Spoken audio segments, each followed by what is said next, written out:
మనతో పాటు మాట్లాడడానికి అయితే జూమ్ లైవ్ లో మరొక గెస్ట్ కూడా సిద్ధంగా ఉన్నారు. Congress legal cell convener Satyanarayana గారు. సత్యనారాయణ గారు చెప్పండి, ఇప్పుడు జాతిపిత అయినటువంటి మన కేసీఆర్ అని చెప్పి కొంతమంది అంటున్నారు. అసలు జాతిపిత ఎవరు అని కూడా అంటున్నారు. మరి ముఖ్యంగా తిను అసెంబ్లీకి రాని వారు తన జీతం అయితే రివర్స్ తిరిగి ఇవ్వాలి, రిటర్న్ చేయాలి అంటూ కూడా కొంతమంది విమర్శలు చేస్తున్నారు. అసలు దీన్ని ఏ విధంగా తీసుకొచ్చి అంటారు? అదేవిధంగా నల్గొండ ఎన్నికల ప్రచారంలో భాగంగా మంత్రి కోమటిరెడ్డి వెంకటరెడ్డి చేసిన వ్యాఖ్యలు కూడా ఇప్పుడు విమర్శలుగా మారే స్థాయికి అయితే వచ్చింది. ఇప్పుడు దీన్ని ఏ విధంగా తీసుకొచ్చి అంటారు చెప్పండి. మొదటిగా ప్యానెల్లో ఉన్నటువంటి మా మిత్రుడు సముద్రాల శ్రీకాంత్ గారు నమస్తే. అదేవిధంగా బిఆర్కే న్యూస్ శ్రీనివాస్ గారు శ్రీకాంత్ గారు నేను ఈ మధ్య కాలంలో చాలా సార్లు లైవ్ లో మాట్లాడినట్టు నాకు గుర్తు. కంగ్రాచులేషన్స్ బ్రదర్, మిమ్మల్ని కేసీఆర్ గారు తప్పకుండా గుర్తించాలని మా యొక్క కోరిక. ఎందుకంటే మీరు బీఆర్ఎస్ గురించి మరి మీ కేసీఆర్ బాబు గురించి బాగా కష్టపడుతున్నావు.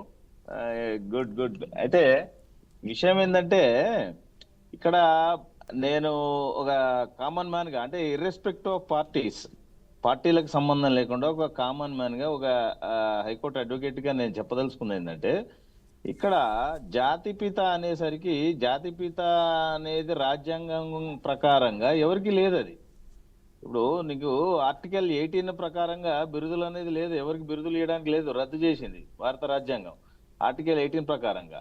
ఇది ఎవరికి తెలుసా తెలియక మాట్లాడతారా అనేది అర్థం కాదు. కానీ బ్రిటిష్ కాలంలో ఉన్నటువంటి రాయ్ బహదూర్ గాని, మహారాజా వంటి వంశపారంపర్య బిరుదులు కూడా సమాజంలో అసమానతలను సృష్టిస్తున్నాయని చెప్పేసి రాజ్యాంగ నిర్మాతలు at the time of making of రాజ్యాంగం ఏదైతే తయారు చేసే క్రమంలోనే దాన్ని తీసేసారు, ఈ బిరుదులు అనేది ఉండకూడదని. సో ఈ రోజు జాతిపిత నేను అని సరే, ప్రజలు మహాత్మునికి, గాంధీ మహాత్మునికి ఈ రోజు కేసీఆర్ కు పొంతన పెట్టి ఆయనని ఈయనతో పోల్చడం అనేది ఇది కరెక్ట్ కాదు. మహాత్మా గాంధీ గారు నిజంగా కూడా వారు చిరస్మరణీయులు. భారతదేశం కాదు, దాదాపు ప్రపంచంలోనే 80 దేశాలు వారి యొక్క స్తూపాలను కానీ వారి యొక్క శిలను కానీ పెట్టుకొని పూజిస్తా ఉన్నారు. ఎందుకంటే వారంతా గొప్ప శాంతి దూత. ఏ పార్టీకి సంబంధం లేదు. ఆయన స్వతంత్రం తీసుకురావడం ధ్యేయం భారతదేశానికి. అదేవిధంగా స్వతంత్రం తెచ్చిన తర్వాత ఆయన ఎక్కడ కూడా పదవులు తీసుకోలే. సో అది ఆయన గొప్పతనం. సో ఆయనకు మరి కేసీఆర్ గారికి చాలా తేడా ఉంది. ఈరోజు జాతిపితనని చెప్పుకుంటున్నాడు కానీ జాతిపిత అని ఆయన చెప్పుకుంటున్నా లేకపోతే పక్కన వాళ్ళు చెప్తురా అర్థం కావట్లేదు. కానీ ఆర్టికల్ 18(1) ప్రకారంగా ఎవరికి కూడా ఈ బిరుదులు అనేది ఓన్లీ ఎవరికి ఇస్తారు? సైనిక, అంటే మిలిటరీలో ఉన్నవారికి, లేదా విద్యా సంబంధిత అకాడమిక్ లో నైపుణ్యం చెందిన వారికి కావచ్చు, సేవలు అందించిన వారికి కావచ్చు. బిరుదులు మినహా ఏ ఇతర బిరుదులు కూడా ప్రభుత్వం ఇవ్వట్లే. మరి ఎవరికి పడితే వాళ్ళు నేను జాతిపిత అని చెప్పుకోవడం కరెక్ట్ కాదు. ఇక్కడ రాజ్యాంగ బిరుదులు చట్టపరంగా చెల్లుబాటు కావు. ఇక్కడ కోమటిరెడ్డి గారు అనేది ఆయన ఉద్దేశంలో నేను వినలేదు. కానీ మీరు చెప్పేదాన్ని బట్టి నేను అనుకునేది ఏంటంటే, ఆయన కూడా ఏమంటుండు, నేను అసలైన జాతిపితనే అంటున్నాడు. అనడం అంటే ఇప్పుడు ఎవరైతే కేసీఆర్ గారు నేను జాతిపితను, నా యొక్క ప్రజలు కానీ నా కార్యకర్తలు కానీ నన్ను జాతిపిత అని ఆయన అంటున్నాడు, నన్ను జాతిపిత అని ఈయన అంటున్నాడు. నేను అనేది ఏంటంటే ఈయన అనడానికి ఆయన అనడానికి కొంచెం తేడా ఎక్కడ. మరి వెంకటరెడ్డి గారి ఆలోచనలు కానీ వారు చెప్పే ఉద్దేశంలో నేను అనుకునేది ఏంటంటే, కేసీఆర్ గారు ఏమో తెలంగాణ తెచ్చిన అని అంటున్నప్పుడు, ఈయన కోమటిరెడ్డి గారు నిజంగా కూడా వారు ఆ రోజున కిరణ్ కుమార్ రెడ్డి గవర్నమెంట్ లో వారి యొక్క మినిస్ట్రీని త్యాగం చేశారు. సో నేను ఆయన తేవడం అనేది కాదు, నేను పదవిని త్యాగం చేసిన, నా జీవితాన్ని త్యాగం చేసిన, నేను ఎందుకు జాతిపితను కాదు, నేను కూడా జాతిపితనే అంటున్నాడు ఆయన. సో దాంట్లో ఎవరి హోదా తగ్గట్టు వారు చెప్పుకుంటా ఉన్నారు. కానీ నిజానికి ఇది ఒక ప్రభుత్వం ఇచ్చిందో లేకపోతే ప్రజాస్వామ్యం ఇచ్చిందో కాదు. ఇక్కడ ఇది వాళ్ళ క్రెడిట్ కోసం ఎవరికి పడితే వాళ్ళు అనుకోవడమే తప్ప ఏది కూడా ఇందులో జాతిపిత అనేది వాస్తవాన్ని నిజం చెప్పాలంటే మీ వేదిక ద్వారా నిజానికి కూడా ఈ తెలంగాణ ఉద్యమంలో అలుపెరగని పోరాటం చేసి ఆయన చివరికి అసూలు బాసినటువంటి జయశంకర్ గారు నిజంగా జాతిపిత. ఈరోజు నేను జాతిపితనని ఆయన, ఇప్పుడు కేసీఆర్ గారు అంటే మాకు కూడా లో మేము కూడా పనిచేసినాం. అడ్వకేట్ జేఏసీ పనిచేసింది, డాక్టర్ జేఏసీ పనిచేసింది.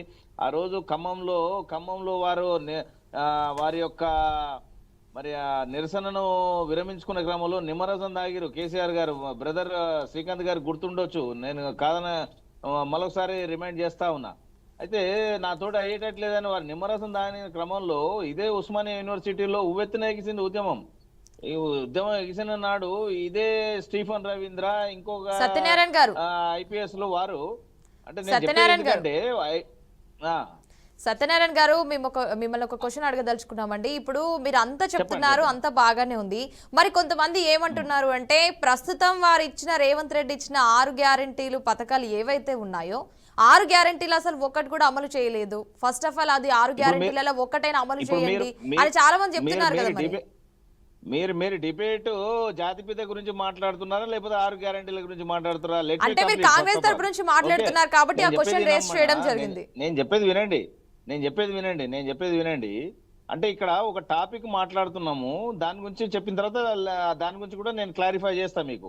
ఎందుకంటే సత్యనారాయణ గారు ఎందుకు రేస్ చేయడం జరిగింది అంటే, మనకు సమయం కూడా తక్కువగా ఉంది కాబట్టి మీరు మాట్లాడిన దాన్ని విన్నాను, విన్న తర్వాతనే రేస్ చేశాను. 6 గ్యారెంటీల గురించి అన్నప్పుడు 6 గ్యారెంటీలలో దాదాపు అన్ని కూడా కంప్లీట్ అవుతా ఉన్నాయి. బస్సు ఏదైతే ఉచిత బ్రదర్ నేను చెప్పేది ఏంటంటే, ఉచిత బస్సు ఎక్కడైనా దేశంలో ఏ రాష్ట్రంలో అయినా కొనసాగుతుందా అమ్మా? చెప్పండి, మీరు చెప్పండి. భారతదేశంలో ఏ రాష్ట్రంలో అయినా ఉచిత బస్సు మొదలు తెలంగాణలోనే మొదలైంది. మరి ఇన్ని రోజులు ఎందుకు చేయలే? ఇంకోటి, ఇప్పుడు ఈ 12 ఏళ్ళుగా ఒక పేదవాళ్ళ దగ్గర పోండి మేడం గారు, ఒక పేదవాడిని అడగండి, గుడిసెలో ఉండేవాడిని అడగండి, ఊర్లలో అడగండి, ఒక్కరికి కూడా రేషన్ కార్డు రాలే, ఒక్కడి కూడా. ఇది మినిమం కట్టసిగా ప్రభుత్వాలు దాదాపు 70 ఏళ్ల నుంచి కాంగ్రెస్ ప్రభుత్వం పేదలకు మరి నివసించడానికి ఇందిరమ్మ ఇండ్లు ఇచ్చింది. మీరు ఏ ఊరికి పోయినా మీకు ఇందిరమ్మ. సత్యనారాయణ గారు ఒక్క నిమిషం, మీరు అంటున్నారు కదా అసలు జాతిపిత అన్న వర్డ్ గురించి మాట్లాడుతున్నాము అని చెప్పేసి, అది కూడా టాపికే, అది నేను కాదు అని చెప్పట్లేదు. కానీ ఏమంటున్నారు, మీరు అన్నారు ఆ తెలంగాణలో ఎక్కడైనా ఉందా, ప్రపంచవ్యాప్తంగా ఎక్కడైనా ఫ్రీ బస్సుల పథకం ఉందా అని అంటే, ఆ ఫ్రీ బస్సు పథకాలు పెట్టిన తర్వాత కూడా చాలా మంది ఇబ్బందులు కూడా పడుతున్నారు కదా, ఇంక్లూడింగ్ బాయ్స్ ఆల్సో. చాలా మంది ఇబ్బందులు పడ్డారు. మాకు అసలు వారు వచ్చిన పెట్టినప్పటి నుంచి మాకు స్వేచ్ఛ లేకుండా పోయింది అని చెప్పి వివిధ రకాలుగా కూడా ఆరోపణలు కూడా చేయడం జరిగింది కదా. చెప్పండి, మీరు చెప్పండి శ్రీకాంత్ గారు, ఒక పాయింట్ చెప్పండి, ఇది ఎంత వరకు వాస్తవం అంటారు? ఇబ్బంది పడ్డారా లేదా? నిజం చెప్పండి మీరు శ్రీకాంత్ గారు. ఒక్క నిమిషం సత్యనారాయణ గారు, మీరు అలాగే హోల్లో ఉండండి ప్లీజ్. ఇప్పుడు అన్నగారు మాట్లాడుతూ కొన్ని ఏవైతే విషయాలు చెప్తున్నారో అందులో అవాస్తవాలు ఉన్నాయి, అన్నగారు గమనించాలి. కాకపోతే కాంగ్రెస్ తరపున ఉన్నారు కాబట్టి పార్టీని వెనుకేసుకోవాలి, తప్పదు, భుజాల మీద మోయాలి కాబట్టి అన్నగారు మాట్లాడుతున్నారు. ఒకటి, ఎవరు నిజమన్నా అబద్ధమన్నా ఉద్యమాన్ని భుజాల మీద వేసుకొని తెలంగాణ రాష్ట్రాన్ని సాధించింది కేసీఆర్ గారే. ఇది ప్రపంచమంతా తెలుసు. ఎవరు ఎంత బురద చల్లినా అది మాత్రం ఒక్క నిమిషం అన్నగారు, కాంగ్రెస్ పార్టీ తెలంగాణ ఇవ్వలేదన్నా, మెడలు వంచి సాధించుకున్నాము. తెలంగాణ ప్రజలు సాధించుకున్నారు,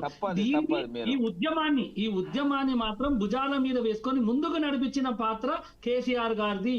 ఇందులో అందరినీ కలుపుకొని ముందుకు వెళ్ళిన పాత్ర కేసీఆర్ గారిది. ఎప్పుడు కూడా కేసీఆర్ గారు నేను జాతిపితని అని ఏ నాడు కూడా చెప్పలేదన్న. ఒక్క వీడియో మీరు చూపించండి, మీరు ఏం చేయమంటే నీకు బానిసని అయిపోతా. కేసీఆర్ గారు నేను నేనేది వచ్చినా నా వల్లనే వచ్చింది, నేను జాతిపితని అని ఏ నాడు కూడా మాట్లాడేది అన్నగారు.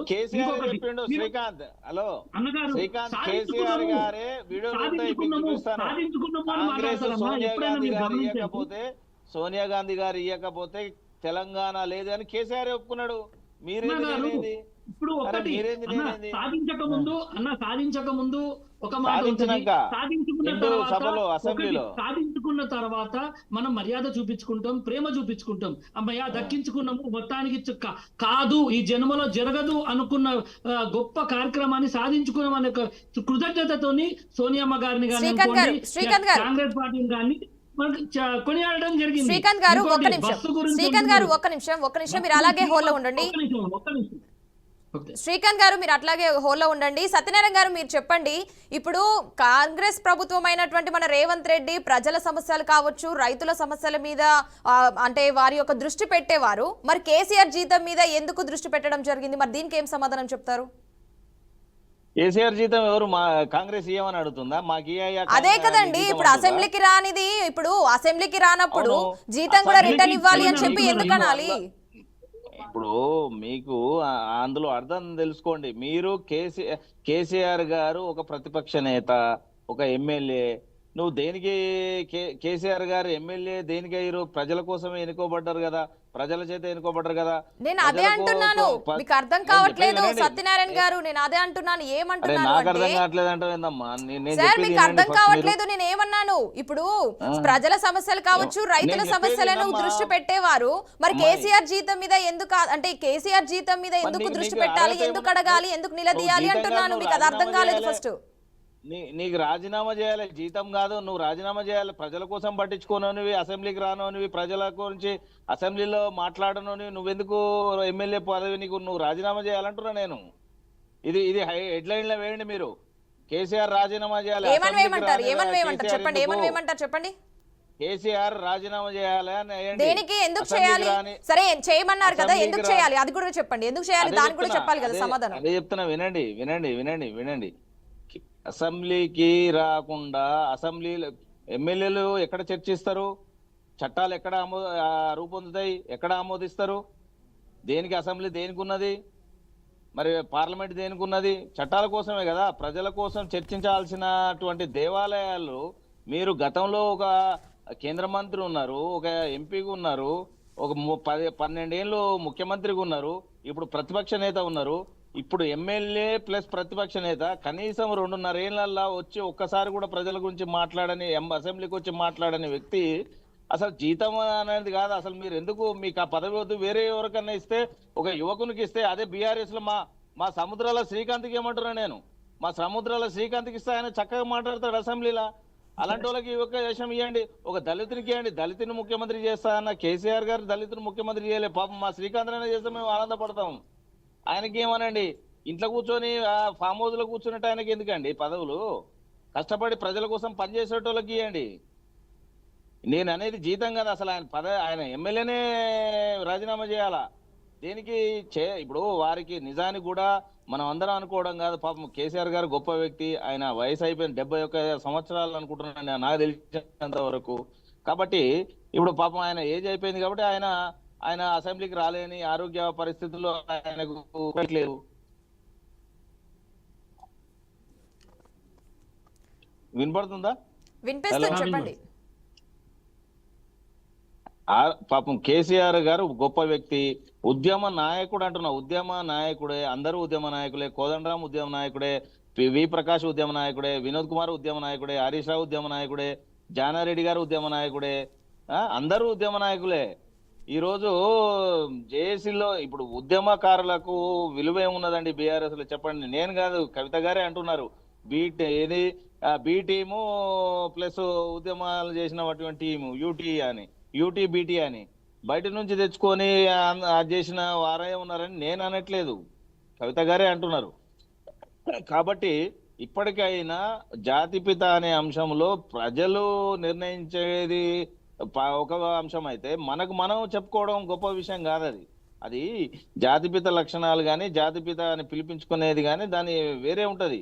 ఈ రోజు నిజానికి కూడా తెలంగాణ కోసం నిస్వార్థంగా దాని జీవితాన్ని త్యాగం చేసిన ఎవరైనా, మహాత్మా గాంధీ ఏం సంపాదించుకుండు? స్వతంత్రాన్ని తీసుకొచ్చి ఆయన అసూలు బాసిండు, ఆయన ఆస్తులు సంపాదలే. ఈరోజు తెలంగాణ ఉద్యమం చేసిన కేసీఆర్ గారి ఆ రోజున ఉన్న ఆర్థిక పరిస్థితి ఏంది, ఈ రోజు ఉన్న ఆర్థిక పరిస్థితి ఏంది, ఇవాళ వారి యొక్క హరీష్ రావు గారి ఆర్థిక పరిస్థితి ఏంది, కేటీఆర్ గారి ఆర్థిక పరిస్థితి ఏంది, ఇవన్నీ నేను అన్నట్లే. మన సోదరి కవిత గారు చెప్తా ఉన్నారు ఉద్యమం పేరు మీద మీరు ఏం చేశారని. సో జాతిపితాన్ని ఎవరిని అంటారు? పూర్తిగా తన జీవితాన్ని త్యాగం చేసిన, సమాజానికి త్యాగం చేసిన వాళ్ళని అంటారు. ఈ రోజు సమాజానికి త్యాగం చేసింది, తెలంగాణ అనువనువున చేసింది జయశంకర్ గారు, ప్రొఫెసర్ జయశంకర్ గారే జాతిపిత. ఎవరు అవునన్నా కాదన్నా